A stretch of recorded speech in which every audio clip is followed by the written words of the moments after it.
Hi, friends, and a very pleasant good day. Welcome to 15241 Today Talk. Jim Render and I are extremely pleased to have with us Dr. Timothy Wagner, the principal of Upper St. Clair High School, joining us. Dr. Wagner graduated from Upper St. Clair High School in 2004. Could you have imagined at that point in your life that someday you'd become the principal? Definitely a surreal feeling to be the Upper St. Clair High School principal, and didn't imagine at that point that that's where my career would be. Thank you both for having me today. It's a pleasure to be here. And Mr. Render, you were teaching at the high school at the time that I graduated. Since the time I was a first or second grader at Streams Elementary School, I knew I wanted to be a teacher.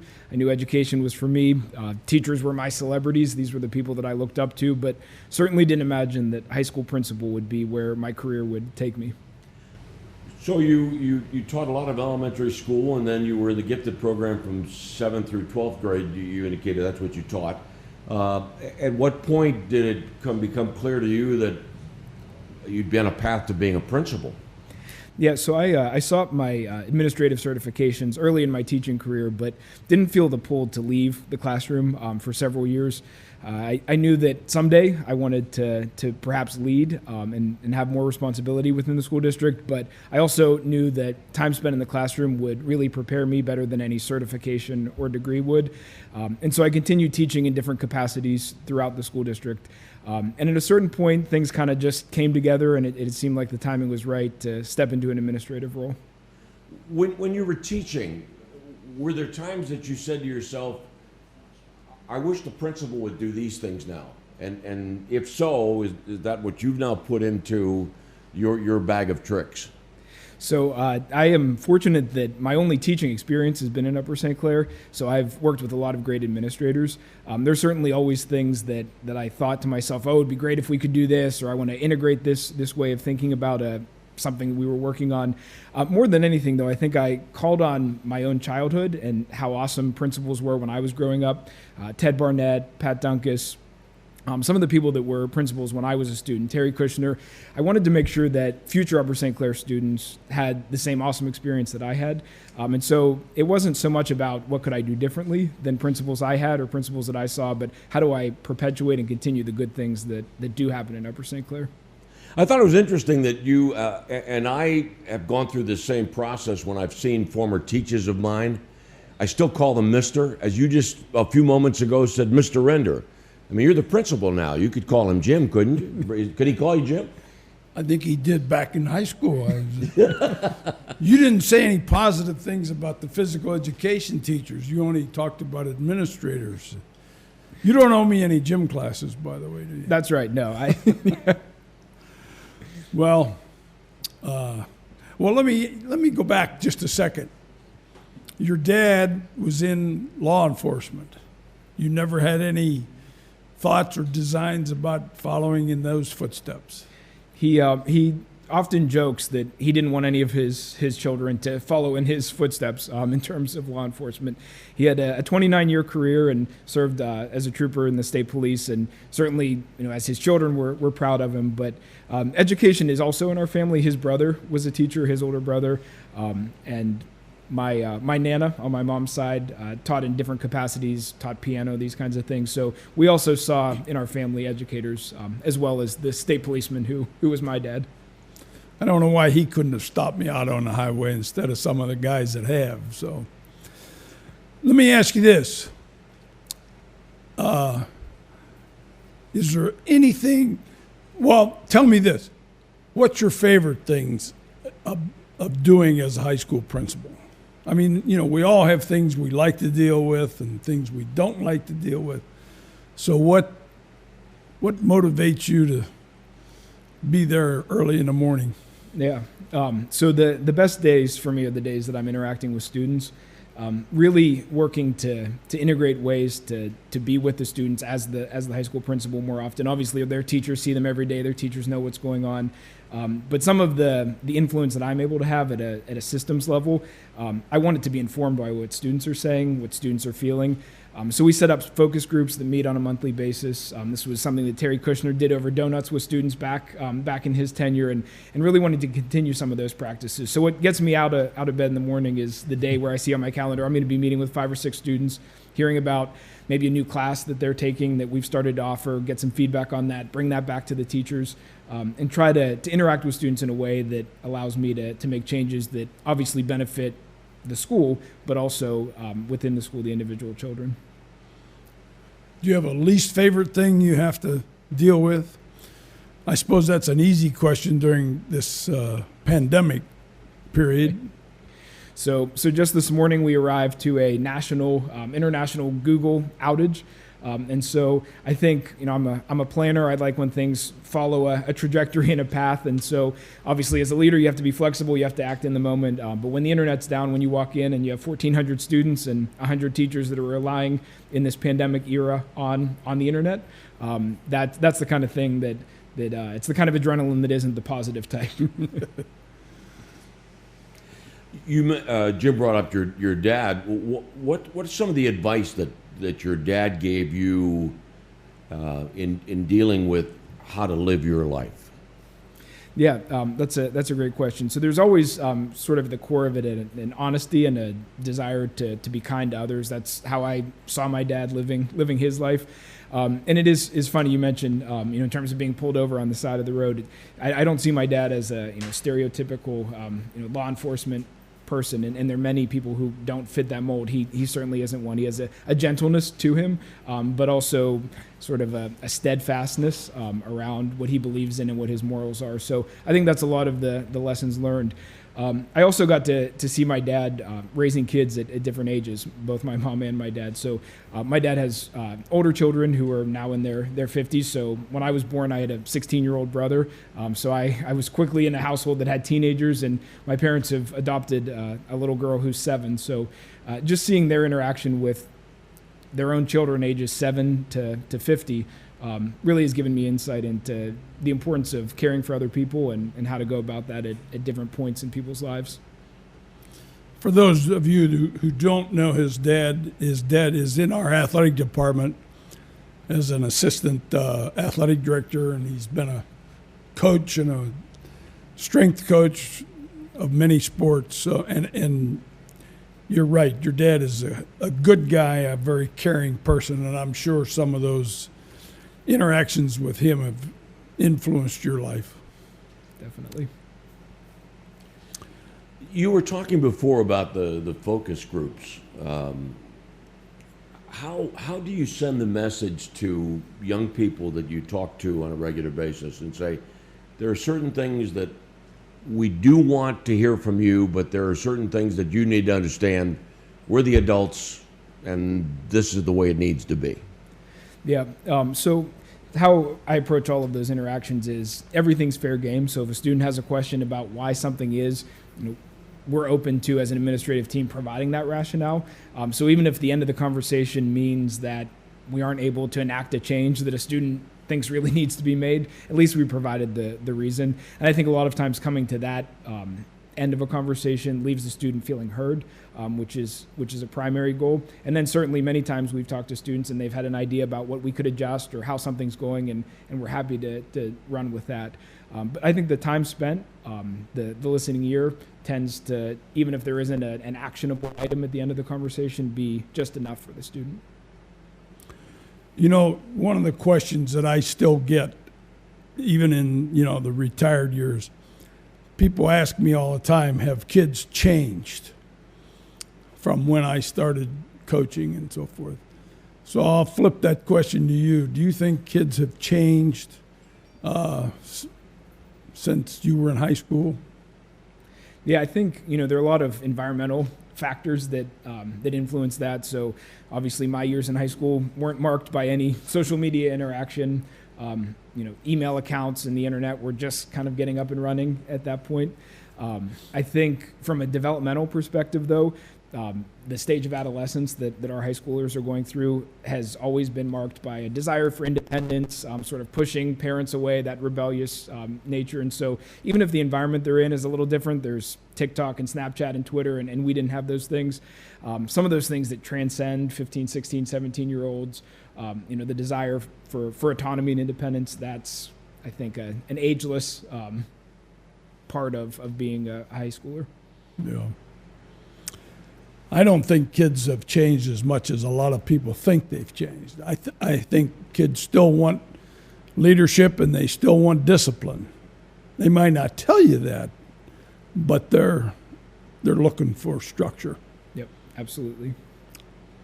Well, you guys have been, when you talk about changes of generational changes, what about, are there changes that need to be made or are in the process of being made in education that we should look forward to as we evolve as a society? Yeah, I think there are a lot of exciting things on the horizon, and many of these things we see in our community and our world happening, and bringing them to the forefront in education is important. Two of them that have come up most recently, two of these innovative changes that you're talking about. Upper St. Clair faculty has always been on the cutting edge of things. This is why I love being part of the organization. We have two members of the faculty, a math teacher and an English teacher, who are currently pursuing their doctoral degrees. One just finished and one is almost done. And so the work of their dissertation, the research that they conducted, really were in two areas that we'd like to see move forward. And one has to do with what you were saying in terms of leadership. Students are looking for this formal role to be leaders. And how do we hand that agency and that leadership over to students when it's appropriate to do so? And so one math teacher, his doctoral dissertation was about servant leadership, how a peer mentoring program supports ninth graders transition to high school. So when juniors take that leadership role in a very structured, systematic way, how do we make those scared eighth graders transition to ninth grade more smooth? And he conducted a whole study around that, and obviously the results of that study are going to help us out at St. Clair. The other piece that we really are looking at is interdisciplinary instruction. So how do we move authentically away from, I'm sitting in a math class, and then I go to a history class, and then I go to a chemistry class, and these things are all disconnected. And so another innovative area that the second teacher I mentioned is studying as part of her research for her doctoral degree is something called project-based learning, PBL. And it really brings together a lot of disciplines, but also gives students a lot of choice. So for instance, in an English class that's a PBL English class, students make selections about what they want to read, what they want to master. So they're still learning the same skills that they would in an English class. They're still learning to read and write, think critically, to speak and to listen well, but they're doing it through the lens of something that's personally motivating for them. And so in an English class, if I'm a science student and I get really excited about a science topic, I can bring that into the English class, study that topic while developing my English skills. So her doctoral research is all about this, and we hope next year to pilot a course that is just what I've described. So what I think in Upper St. Clair is exciting is when we talk about innovation, there's always something new coming along. What we rely on our faculty to do is to dig into that. They're getting advanced degrees. And so unlike some other districts, we're able to put into practice things that we know are going to be best for our students. That reminds me of a quick story. When I was in graduate school at West Virginia, my advisor said they were doing a course over in the engineering department, but they wanted people from other fields, other disciplines. So he sent me over, he signed me up for this course. And you talk about somebody that was out of his element. I'm sitting here with all these engineering students, and at the time I was also a graduate assistant in the football department, which was where my energy went. But it's interesting you talk about the intertwining of various academic, and I was a early person in the engineering department and probably had no business being there. So yeah, it's and we see this, and you mentioned, higher education. We have a student that graduated a couple of years ago, and she was so excited to come back and tell us she was on a pre-health track, so set to be a physician. One of her required courses took her to art museums. She was getting her medical degree on the eastern part of the state at a really prestigious university. And she was so excited that the study of the human body was being done through the lens of how artists portray the human body. So part of her training as a medical doctor was to consider that work through the lens of art.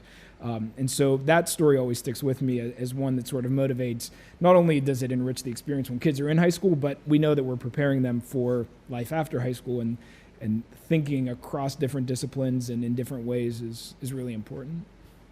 When I talk to my students, and I teach at Waynesburg University, and I teach in the communications department, announcing and sports announcing, one of the things that I'm always reminding my students is, and I understand that there's a grade process and there are GPAs, but I'm always reminding them that this is about gathering knowledge, that knowledge is power, and how knowledgeable you are helps to guarantee your future. Give us some of your thoughts about the acquisition of knowledge.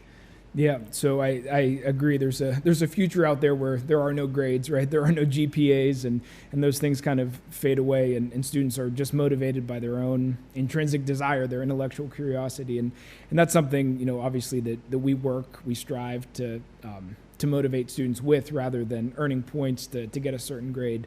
I think there has to be a coordination of systems for that to happen. So our students, many of whom are college bound, they look to what those admissions requirements are. And so sometimes it's hard to separate the two. But sort of like I was mentioning, I think when students are provided with an environment where they can make some selections about what they're learning, even if there is a grade attached to it, I think once they have that buy-in, then you really see the pursuit of knowledge grow in them. I think also when students are able to see that there's some things that you have to memorize, or that there's some rote work to learning that has to come sidecar to the exciting parts, whether it's phonics at the elementary ages, or just making sure in mathematics at the higher level that you had the algorithm just right, then you can expand.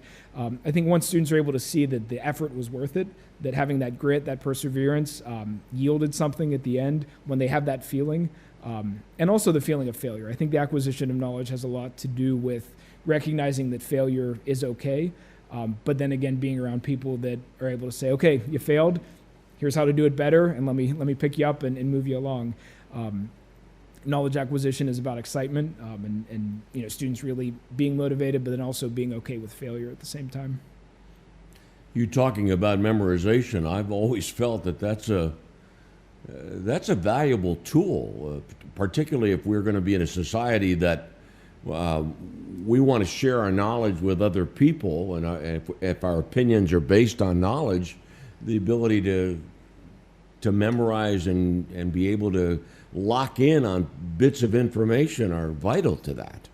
Yeah, there's a school of thought that you can Google everything, and why memorize, why know, and whether or not you're in that camp or on the other extreme where memorize those times tables, I think it all is about balance. And so if there's a particular area that you want to be expert in, I think there's a place for really memorizing, for taking a deep dive into that. Let's move over. You have another project going on with Gilfillan Farms, and you want to expound and tell us what you're doing there? Sure, yeah. So this actually goes back to one of my teachers. Margie Hines was a high school teacher of mine, and she really was great in a lot of ways, and a very motivational teacher. So fast forward to the present, her family is very involved with the Historical Society of Upper St. Clair and Gilfillan Farm. And so one of our latest projects has been the front field of the farm, which is the garden area. So there was a gardener that was there for many years, and she gave up doing the gardening work there. And so Margie and her daughter Rachel, who is a St. Clair grad and has recently moved back to the township with her family, said, how do we keep this garden going? How do we keep the crops being produced, and just the aesthetic for the community as well? So we had some planning meetings. This probably dates back 2 or 3 years, and it's hitting its stride now, which is how things go. and just brought a lot of groups together. Some folks from Westminster Church, some folks from the school district, and then also SHIM became a partner in this. And so really a woman named Sue Weibel from Westminster Church and Lynn Kistler, who's a science teacher at the high school, have taken the lead. They bring students from the environmental science course over to the garden. They bring students from our life skills program over to the garden. Volunteers from Westminster Church are there. So it's really a great community-based operation. Rachel Hines Carlson, who is Margie's daughter, and I have helped to lead that group. But really, one of the great benefits of it is that at the end, when the crops are harvested from that garden, the working garden, all of them are donated to SHIM. And so it has this nice life cycle to it where we have students involved, we have community members involved, there are community groups that benefit at the end.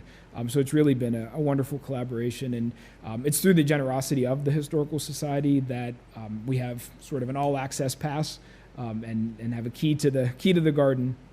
It was featured in USC Today magazine recently as the cover. Some students from the art classes came over and designed the scarecrows to honor first responders during the pandemic. So really, I think this will continue to grow over time, but a great community resource that's, I think, being maximized at this point. Scarecrows with masks on? Scarecrows with masks, or at least the uniforms of the first responders. Maybe not masks. They were 6 feet apart. So okay. So COVID-19, you've been the district has been teaching students in person, correct? That's right. How's it going? It's given the circumstances, I'm very proud of our community. I'm proud of the teachers. People have really come together. I think last April, it was sort of crisis response mode. There were lessons learned. There were things that didn't go quite right, but nationally and internationally, obviously that was the case. One of the great benefits and insights that Dr. Raza, our superintendent, had over the summer was that this couldn't be an administrative-driven model that we had during this school year. And so he brought together 60 teachers over the summer, 20 elementary, 20 middle, and 20 high school teachers, and asked that group of 60 to be the drivers of what this year's model would look like. Certainly there were administrative decisions that had to be made at the end of the day, but in terms of the general framework that students would use when they came to school, back to school this fall, it was really the people who were going to be interacting with them, the teachers, that helped to develop that plan. And I think, obviously that got some buy-in for sure, but it also allowed the people who have the firsthand knowledge of what the teaching needed to look like or what it could look like. They were the decision makers in that. So we have this year as a high school been in 2 days for half the students and 2 days for the other half.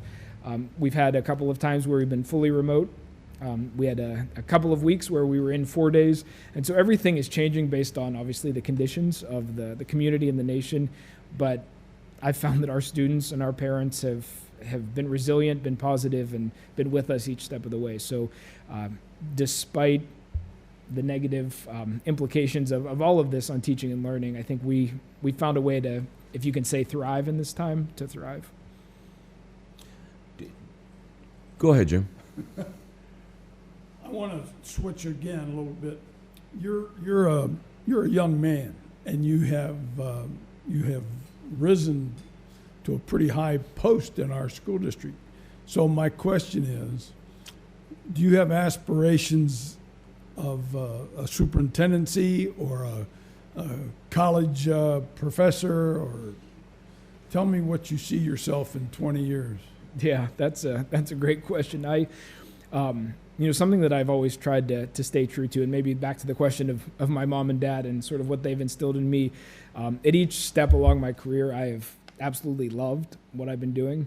And so when a new opportunity arose, I would get excited about the possibility there. But I also found that always in the months or year just before that new opportunity, I was particularly content with what I was doing. So certainly in the future, maybe a superintendency, maybe working full-time at a college, who knows? But this morning I got up and was very excited to be the high school principal. So I'm glad about that. That's been something that has been really wonderful about my career. And I think it's the environment that I'm in. This school district sort of breeds a contentedness because it's such a great place to be that each morning has felt that way. And when a new door opens and someone says you might consider walking through that, then I'll take their advice if if there's someone that I want to follow. What do you do to relax? So COVID doesn't help with this, but I love to travel. I love to see other parts of the world. That's been something great, and really the school district has been part of that in a way. So I love to travel to other countries. I've done that with other teachers and students, but then also just with friends and family as well. So that on a large scale is how I love to relax. But I also enjoy just reading and exercising, those sorts of things. My world during the school year is right here. I live in St. Clair, so haven't gone far. So I like to just be in the community. What was your favorite place to travel? I'd say Italy is my favorite spot, and I know we've talked about Italy before. It's a wonderful country, and I feel like obviously when you're on vacation, everything kind of dials back. But I feel like the Italian culture also supports and encourages that dialing back of pace. So when I'm here and serving the community, full throttle, 110%. But it's nice to be away and just stare at the water for a while. Do you have a favorite area in Italy? Yeah, the Amalfi Coast is the spot. That's where I went on my last trip. Yep. Although you Very have nice. to, and I know we've talked about this, stop by the Steeler Bar in Rome. Oh, I did. As that. you're In fact, flying in and out. Yeah. I gave him an Upper St. Clair football T-shirt.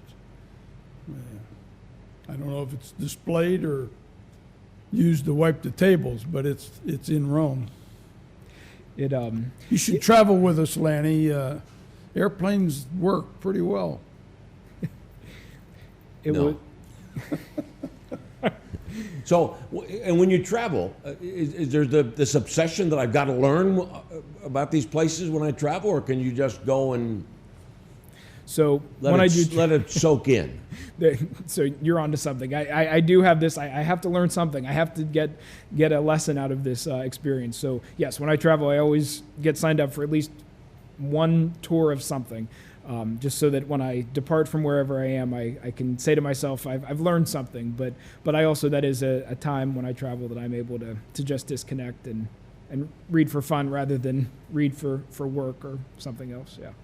Well, Dr. Timothy Wagner, thank you very much for joining us on the program. Congratulations to you for the great work that you've done and the success that you've enjoyed in your career. I certainly I'm sure that you would agree with me that Upper St. Clair is a tremendous community and a great high school. Congratulations. Oh, thank you.